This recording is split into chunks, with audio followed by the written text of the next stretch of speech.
Job vice మనకి HCl tech company నుంచి అయితే మెగా హైరింగ్ అయితే జరుగుతుంది. వాక్ ఇన్ డ్రైవ్స్ అయితే పెట్టారన్నమాట. 23rd మే నుంచి 25th మే వరకు అయితే మనకి హైరింగ్ అయితే ఉందండి. సో మనకి మెడికల్ డివైజెస్ సెక్టార్ లో అయితే హైరింగ్ అయితే చేస్తున్నారు. For only mechanical engineering students అన్నమాట.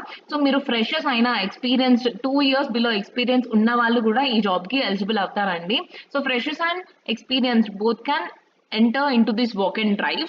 సో ఒకసారి మనం డీటెయిల్స్కి వెళ్ళి అసలు మనకి స్కిల్స్ ఏం కావాలి అండ్ నెక్స్ట్ మనకి job description roles and responsibilities ని కూడా డీటెయిల్ గా ఒకసారి చూసే ముందు మన ఛానల్ అయితే సబ్స్క్రైబ్ చేసుకోండి. And next me friends and ఫ్యామిలీలో ఎవరైతే మెకానికల్ రిలేటెడ్ గా చదివి ఉన్నారో వాళ్ళకైతే వీడియోని డెఫినెట్ గా షేర్ చేయండి. హెచ్సిఎల్ టెక్ నుంచి మనకి PMS analyst or complaint handling related అయితే హైరింగ్ జరుగుతుంది అన్నమాట. సో పిఎంఎస్ అనలిస్ట్ అంటే ఏంటంటే ప్రివెంటివ్ మెయింటెనెన్స్ సిస్టమ్ అనలిస్ట్ అన్నమాట. సో లైక్ ఏంటంటే మీరు డెవలప్ కానీ అప్డేట్ కానీ చేయాలన్నమాట ప్రివెంటివ్ మెయింటెనెన్స్ ని, లైక్ ఎక్విప్మెంట్స్ ని, మెకానికల్ ఎక్విప్మెంట్స్ రిలేటెడ్ గా అయితే వర్క్ చేయాలన్నమాట. అండ్ నెక్స్ట్ మీరు ఏంటంటే ప్రొడక్షన్ టీమ్స్ తోని ఏంటంటే మెయింటెనెన్స్ అండ్ నెక్స్ట్ కోఆర్డినేట్ అయ్యి డౌన్ టైమ్ ప్లానింగ్ ని కూడా చేయాలన్నమాట. సో దానికి రిలేటెడ్ అయితే మనకు వర్క్ ఉంటుంది పిఎంఎస్ రిలేటెడ్ గా. అండ్ కంప్లైంట్ హ్యాండ్లింగ్ కూడా ఏంటంటే కస్టమర్ కంప్లైంట్ రిలేటెడ్గా మనము మేనేజ్ చేయాలి. అతో రూట్ కాజ్ ఇన్వెస్టిగేషన్ రిలేటెడ్గా చూసుకోవాలన్నమాట. నెక్స్ట్ కరెక్ట్ చేయడం కానీ ప్రివెంటివ్ యాక్షన్స్ తీసుకోవడం లాంటివి ఇవి మనకి జాబ్ అన్నమాట దీని అర్థం.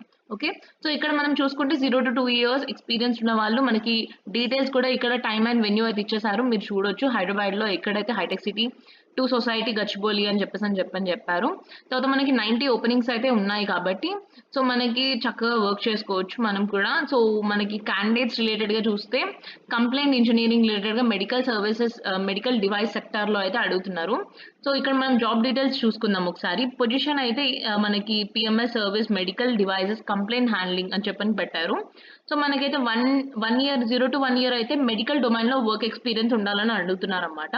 అండ్ మెకానికల్ వాళ్ళు సో ఇక్కడ మనకి immediate joiners or else notice period below 30 days ఉన్న వాళ్ళు కూడా రావచ్చు అనమాట. సో మీకు స్కిల్స్ ఏంటంటే 0 to 1 year experience in medical complaint handling out PMS నేను ఇందాక చెప్పిన విధంగా. ఆ తర్వాత strong mechanical problems analysis skills అయితే మనకు ఉండాలన్నమాట.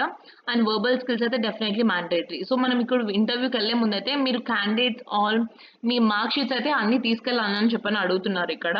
అండ్ దీంతో పాటుగా మీరు ఒక ఆధార్ మీ voter ID or ID proof అయితే తీసుకెళ్ళండి. And next with a passport size photo and మీ అప్డేటెడ్ రెజ్యూమ్ అయితే తీసుకొని వెళ్ళండి. ఓకే, అండ్ నెక్స్ట్ మనకి ఇంకా మీరు ఒకసారి ఇవన్నీ చూసుకొని ఫాలోయింగ్ టైమ్ లైన్ అయితే ఫాలో అవ్వండి మీరు.